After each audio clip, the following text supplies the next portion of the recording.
Assalamualaikum warahmatullahi wabarakatuh dan salam sejahtera yang dihormati Puan Hasni Yanti dan juga rakan-rakan sekalian. Pada hari ini kami akan membentangkan hasil kaji sidik yang telah kami jalankan untuk subjek SKP 2204 hubungan etnik. Kami merupakan kumpulan yang ke-9 iaitu kumpulan ikhlas. Izinkan kami mengenalkan diri kami.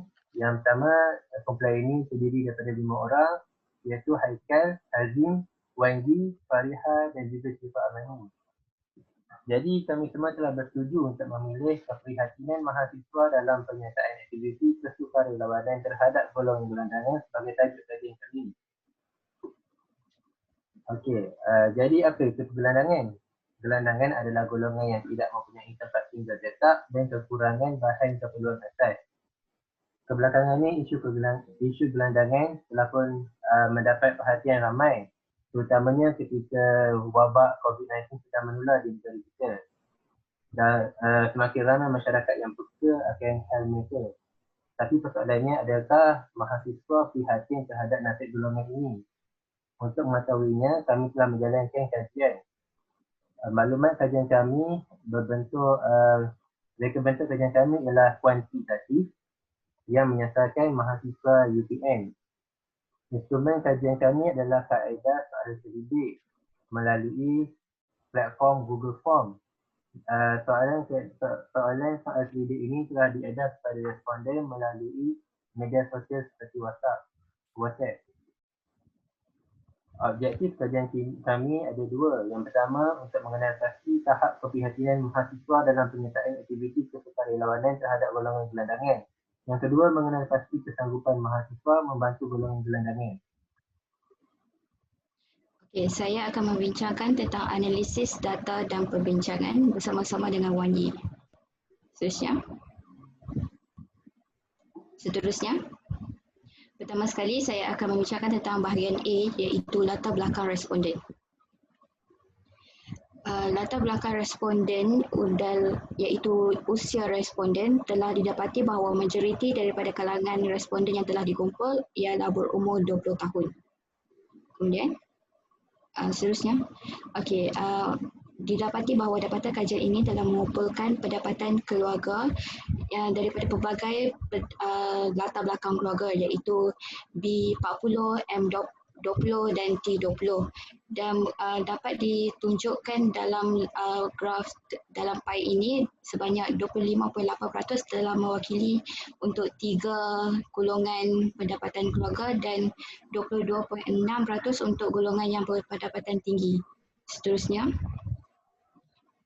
saya akan membincangkan mengenai bahagian B iaitu mengupas tentang objektif pertama kami iaitu mengenal pasti tahap keprihatinan mahasiswa dalam penyertaan aktiviti kesukarelawanan terhadap golongan gelandangan. Seterusnya, soalan pertama yang telah diusulkan kepada responden kami ialah saya tidak dihibahkan tentang program kesukarelawanan yang melibatkan gelandangan. Jika didapati daripada carta bar graf di bawah, lebih separuh yang bersetuju tahap keprihatinan terpantut kerana mereka tidak dihibahkan tentang program kesukarelawanan. Seterusnya, soalan yang kedua juga berbunyi, saya beranggapan bahawa badan-badan organisasi kesukarelawanan yang sedia ada sudah mencukupi untuk membantu golongan ini. Didapati berdasarkan soalan ini, majoriti tidak bersetuju dengan kenyataan tersebut. Mungkin mereka berpendapat bahawa bantuan yang diberikan oleh badan organisasi yang sedia ada tidak mampu mengubah nasib golongan gelandangan, sekaligus tidak mampu mengeluarkan golongan gelandangan ini daripada kepompong kemiskinan. Seterusnya, soalan ketiga ialah saya beranggapan kebanyakan golongan gelandangan merupakan individu yang terlibat dalam masalah gejala sosial seperti dadah, berjudi dan lari dari rumah dan mereka tidak perlu dibantu. Majoriti responden tidak bersetuju bahawa golongan gelandangan merupakan individu yang terlibat dalam masalah gejala sosial dan mereka tidak perlu dibantu. Hal ini telah menunjukkan bahawa kebanyakan individu gelandangan tidak hal ini juga telah dibukti oleh kajian di mana kebanyakan individu gelandangan tidak terlibat dalam gejala sosial dan mereka terpaksa berada dalam keadaan yang buruk disebabkan cabaran kehidupan. Seterusnya, soalan yang keempat ialah saya tidak merasakan kepuasan atau gembira apabila membantu golongan gelandangan. Jika didapati majoriti responden mengundi skala tidak setuju terhadap kenyataan ini, yang juga bermaksud bahawa majoriti responden merasakan kepuasan atau kegembiraan mengerjakan aktiviti-aktiviti kesukarelawanan. Hasil dapatan ini menunjukkan keterlibatan belia dalam aktiviti kesukarelawan akan membuat belia bersikap altruism serta menghasilkan modal insan yang menghayati nilai kasih sayang sesama insan serta peka dan sensitif terhadap keperluan individu lain. Seterusnya, ini adalah soalan terbuka yang diusulkan kepada responden yang berbunyi, umum mengetahui mahasiswa terikat dengan jadual akademik yang padat. Pada pendapat anda, apakah solusi terbaik yang dilakukan oleh mahasiswa untuk melibatkan diri mereka menyertai aktiviti kesukarelawanan di samping tidak mengabaikan prestasi akademik? Berikut merupakan solusi yang telah dicadangkan oleh mahasiswa dan didapati bahawa sebanyak 19.6% daripada responden menyatakan bahawa mengikuti aktiviti kesukarelawanan yang dijalankan di kolej atau universiti merupakan solusi yang perlu dilakukan oleh mahasiswa. Umum mengetahui Universiti Putra Malaysia sentiasa melakukan aktiviti kurikulum pada setiap hujung minggu yang menekankan aspek kemanusiaan. Justru dapat disimpulkan bahawa pelajar sebenarnya peka dan prihatin dengan aktiviti kesukarelawan yang ada, namun mereka mempunyai masalah dalam pembahagian masa dan menghadkan pelibatan mereka dalam aktiviti ini. Seterusnya saya akan membentangkan tentang bahagian C, iaitu objektif kedua mengenai pasti kesanggupan mahasiswa membantu golongan gelandangan. Yang pertama, saya sanggup untuk meluangkan masa dalam menyertai program kesukarelawan walaupun ianya memenatkan. Kita boleh lihat dari catapan dalam slide, kebanyakan responden bersetuju dengan pernyataan tersebut yang mewakili 48.4%. Secara tidak langsung dapat dilihat bahawa mahasiswa UPM mengambil berat dan bersimpati terhadap golongan gelandangan yang terpinggir. Yang kedua, saya sanggup membelanjakan duit untuk membeli bahan keperluan seperti makanan untuk individu gelandangan. Majoriti responden yang mewakili 71% bersetuju dengan pernyataan tersebut. Merujuk kepada latar belakang di bahagian A, terdapat 51.8% responden yang berada di keluarga yang berpendapatan 5,000 sehingga 10,000 ringgit. Dengan ini mereka ialah golongan yang berkemampuan untuk menghulurkan bantuan kewangan kepada individu gelandangan. Yang ketiga, saya sedia membantu gelandangan walaupun persekitaran kawasan tersebut kotor dan busuk. Terdapat 90% responden yang bersetuju dengan pernyataan tersebut kerana mereka memahami bahawa golongan ini tiada pilihan lain selain daripada hidup dalam persekitaran yang kotor kerana itu hanya sahaja tempat yang selamat dan dapat melindungi mereka daripada hujan lebat dan cuaca yang buruk. Yang keempat, saya tidak kisah dan sanggup menggunakan duit sendiri untuk pergi ke tempat aktiviti sukarelawan jika pengangkutan tidak disediakan.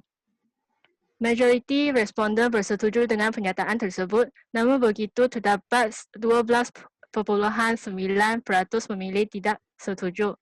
Hal ini mungkin disebabkan mahasiswa tidak mampu untuk menampung belanjaan kos pengangkutan, terutamanya responden dari keluarga yang berpendapatan rendah.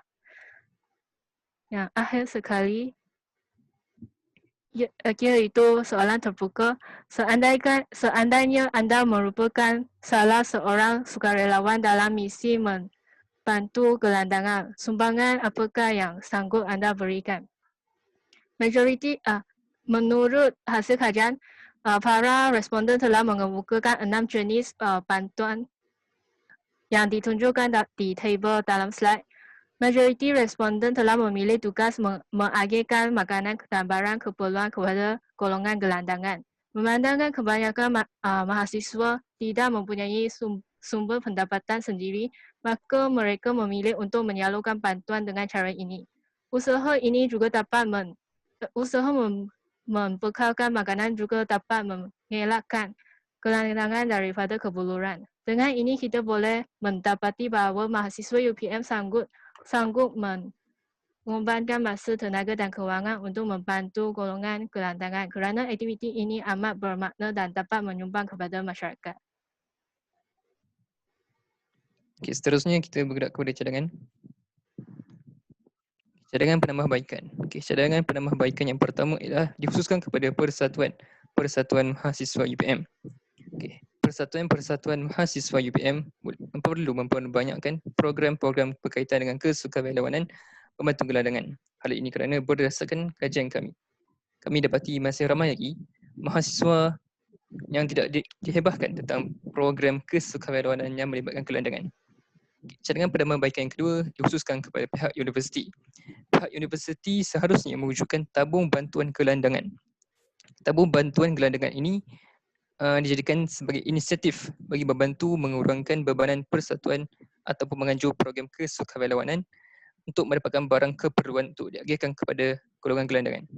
Okay, cadangan penambahbaikan yang ketiga juga dikhususkan kepada pihak universiti.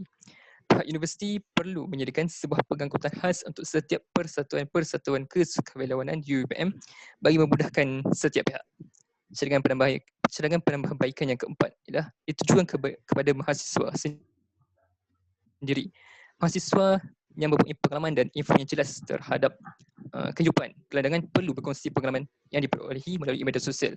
Mereka boleh membuat blog atau merakam secara langsung aktiviti yang dijalankan agar dapat membuka mata mahasiswa yang lain bahawa aktiviti kesukarelawanan ini mampu memberikan banyak keuntungan kepada mereka. Seterusnya. Cadangan kepada pengkaji. Yang pertama adalah menggunakan kaedah kajian gabungan iaitu mixed method. Menerusi kajian ini iaitu dengan menggabungkan temu bual dan soal selidik, pengkaji dapat memberi bimbingan secara individu kepada responden untuk menjawab borang soal selidik dengan jelas supaya tidak berlaku sebarang kesilapan. Yang kedua, mengambil sampel yang lebih besar dan melibatkan lebih ramai pelajar daripada semua peringkat umur dan fakulti yang berbeza. Ia digalakkan untuk mengambil sampel yang besar kerana untuk mendapatkan data yang lebih menyeluruh daripada mahasiswa UPM. Yang ketiga, menjalankan kajian melibatkan institusi pengajian tinggi yang lain. Ini kerana untuk menambah bilangan skop responden kajian supaya pengkaji dapat membuat perbandingan data dan gambaran hasil kajian dapat dilihat dengan lebih jelas dari segi institusi-institusi yang terlibat. Seterusnya adalah kesimpulan. Okay, untuk kesimpulan dapat dijalankan ialah kurang aktiviti kesukarelawanan dianjurkan bagi membantu gelandangan menjadi penyebab utama mahasiswa UPM kurang prihatin terhadap nasib golongan gelandangan. Yang kedua, kami dapat simpulkan bahawa organisasi bukan kerajaan, NGO dan pihak universiti perlu bergandingan bahu untuk mendedahkan realiti sebenar kehidupan golongan gelandangan yang berada dalam keadaan serba-serbi kekurangan atau kesedaran mula timbul dalam diri mahasiswa untuk membantu golongan gelandangan tersebut. Seterusnya adalah pelaksanaan kajian antara pengkaji. Dapat dilihat gambar pertemuan yang telah kami jalankan sepanjang kajian sidik kami ini. Berikut adalah borang soal sidik yang telah kami edarkan kepada para responden. Okey, sesi soal jawab akan diteruskan selepas tamat video ini. Sekian, terima kasih.